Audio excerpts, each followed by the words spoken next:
নমস্কার বন্ধুরা, আমি সায়নী জানি জাংশনের একটা নতুন ব্লগে আপনাদের সকলকে স্বাগত জানাচ্ছি। পরশুদিন রামনবমী ছিল, তো আমার একটু লেট হয়ে গেল আপলোড করতে। আমরা গেছিলাম হনুমান মন্দিরে। তো আমাদের প্ল্যান করাই ছিল আমরা রামনবমীর জন্য যাব ওখানে, কারণ ওখানে অনেক, আমি আগেও গেছি আর কি, ওখানে অনেক সবাই আসে, র্যালিতে প্রসেশন করে সব আসে, সেটার জন্যই গেছিলাম। আর মেলাও বসে, তো দেখতেই পাচ্ছেন আপনারা প্রচণ্ড ভিড় ছিল ভেতরে।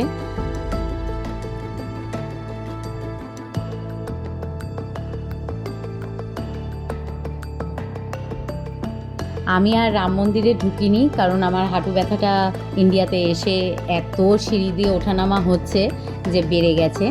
তো সেই জন্য আমি তোরাকে আর অদিতি, আমার ভাইয়ের বউকে, ওদের দুজনকে বললাম যা তোরা ভেতরে দেখে আয়, খুব সুন্দর সাজায়।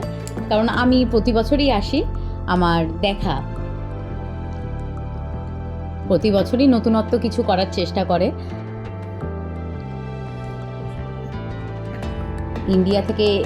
ইন্ডিয়াতে আসার পর থেকেই তো তোরার পড়াশুনো সব স্টার্ট হয়ে গেছে পরের দিন থেকেই।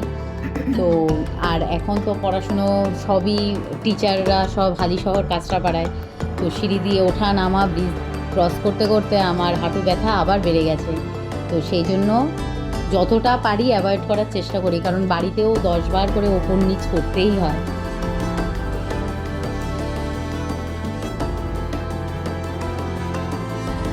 আমরা যখন গেছিলাম তখনও মানে অল্প অল্প কিছু সংখ্যক লোক করে করে আলাদা আলাদা র্যালি আসছিল। তো আমি সেটাই অদিতিকে বললাম যে আমি যখন এসছিলাম 2-3 বছর আগের কথা বলছি, আগের বছরেরটা আমার ঠিক মনে নেই, কিন্তু সেইটা আমার মনে আছে যে অনেক লোক, মানে অনেক ছেলে বলো লোক বলো সবাই মিলে একসঙ্গে এসছিল সেই গান টান বাজিয়ে র্যালি নিয়ে। তো সেই জন্য সেটা আমার খুব ভালো মনে আছে। কিন্তু আজকে যেটা দেখলাম সেটা হচ্ছে বেশ কিছু সংখ্যক লোক ধরুন আলাদা আলাদা করে বারে বারে আসছিল র্যালিতে, মানে এটা আমার দেখা ছিল না আর কি। আমি দেখেছিলাম যে সবাই একসঙ্গেই আসছিল। আমার যেহেতু হনুমান মন্দিরের সামনেই বাড়ি, বেশি দূর নয় আমার বাড়ি থেকে হনুমান মন্দির, তো আমার তো প্রায়ই যাওয়া হয়। কিন্তু এটা মা অন্নপূর্ণা মন্দিরের জন্য যে ঘন্টার ব্যবস্থাটা করেছে, এটা নতুন করেছে, সেটা আজকে গিয়ে আমি দেখলাম।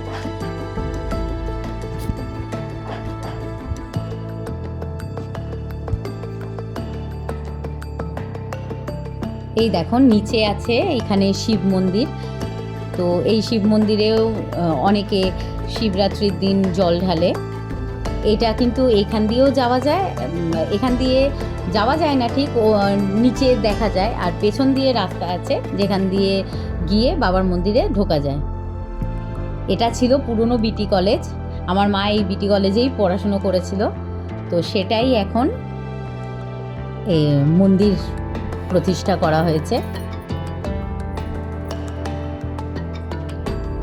ভিড়টা অসম্ভবই ছিল, তা সেই জন্য আমরা রাস্তার পাশে, ভাই বলল এখানটাতে দাঁড়িয়ে থাক, এই রাস্তা দিয়েই সবাই যাতায়াত করবে, সুতরাং সেই জন্য আমরা ওই পাশেই দাঁড়িয়ে পড়েছিলাম। ফটো তোলা হয়ে যাওয়ার পর এই দেখুন মাঝে মাঝে অল্প অল্প সংখ্যক লোক, এই দেখুন সব দা কুল এইসব নিয়ে সব ঢুকছে।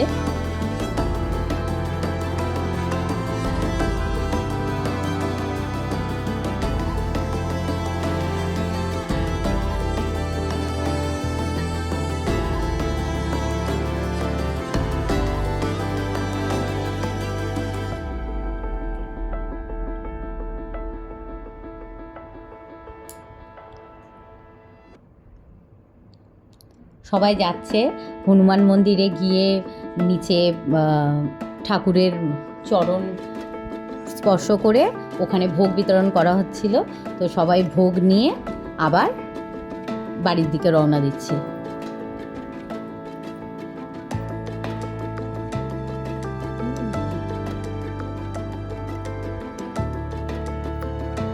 এই দেখুন এই আরেকটা র্যালি ঢুকেছে। এটা আবার কিছু কিছু র্যালিতে সব দেখলাম মহিলারাও যোগদান করেছে, তো তারাও সব আবির মেখে এসছে।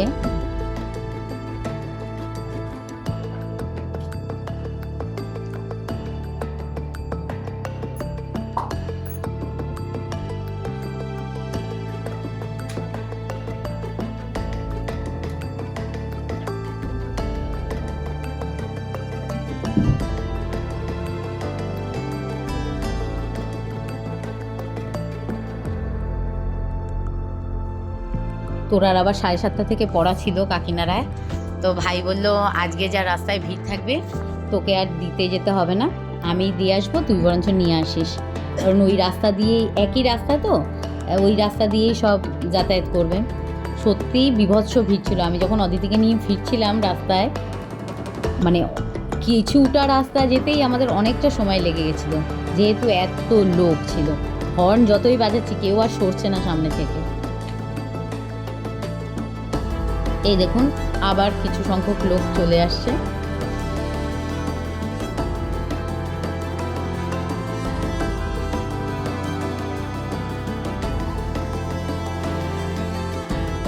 আর মায়ের দায়িত্বে পুচকুকে রেখে এসেছি, মায়েরও ঘুম হয়নি, একদম ঘুমাতে হবে না। পুচকুকে দেখো, পুচকু আজকে ঘুমায়নি, দুজন মিলে খেলা করছে। আর এত গরম ছিল, সকলে ঘেমে নিয়ে একাকার হয়ে গেছে। কিছু ছেলে পিলে তো গায়ের মধ্যে জামা কাপড়ও নেই, তারা জামাও খুলে ফেলেছে, এত ঘাম, মানে ঘেমে গেছে তারা। কারণ প্রচুর রাস্তা তারা হেঁটে এসেছে। কাকিনাড়া থেকে এই র্যালি শুরু হয়েছে। এরা ভিন্ন ভিন্নভাবে এসছে ঠিকই, কিন্তু সবাই কিন্তু কাকিনাড়া থেকেই ম্যাক্সিমাম এসছে। বড় র্যালিটা আসা এখনো বাকি রয়েছে।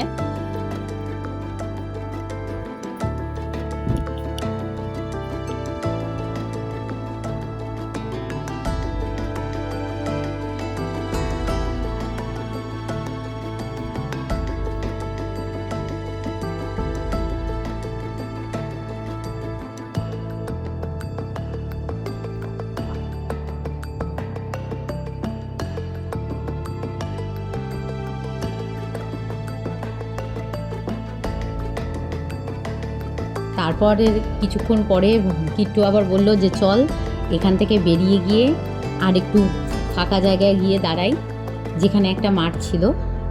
হনুমান মন্দির থেকে বেরিয়ে এসে সেইখানে গিয়ে আমরা দাঁড়ালাম, কারণ ওই রাস্তা দিয়েই সবাই ঢুকবে। তো ওই জায়গাটা ফাঁকা ছিল যেহেতু, ওখানে গিয়েই দাঁড়িয়েছি। কারণ হনুমান মন্দিরের রাস্তায় প্রচণ্ড ভিড় করে মানুষ এক একটা জায়গায় জটলা করে করে দাঁড়িয়েছিল। এই দেখুন, এই জিনিসটা আমি দেখিনি। এরা আবার সেই তরোয়াল দিয়ে রাস্তার মধ্যে কিরম করতে করতে আসছিল। আর এই বাচ্চাটাকে দেখুন কি সুন্দর তার ব্যালেন্স, সে ঘোরাতে ঘোরাতে ঘোরাতে ঘোরাতে নিয়ে যাচ্ছিল। এটাই আমাদের দেখা লাস্ট র্যালি ছিল। এটাতে ডিজে টিজে বাজছিল, সবাই নাচতে নাচতে আসছিল। কিন্তু এরপরেও হয়তো কোনো র্যালি ছিল, যেহেতু মা ফোন করলো পুচকুটা আর থাকছে না, তার এখন মাকে দরকার, তো সেই জন্য আমরা বেরিয়ে পড়েছিলাম। আর যেহেতু মেয়ের পড়া ছিল 7:30, তো ভাই এর আগেই বেরিয়ে পড়েছিল মেয়েকে নিয়ে। চলো আজকে এই পর্যন্ত, সকলে ভালো থাকবেন, টাটা।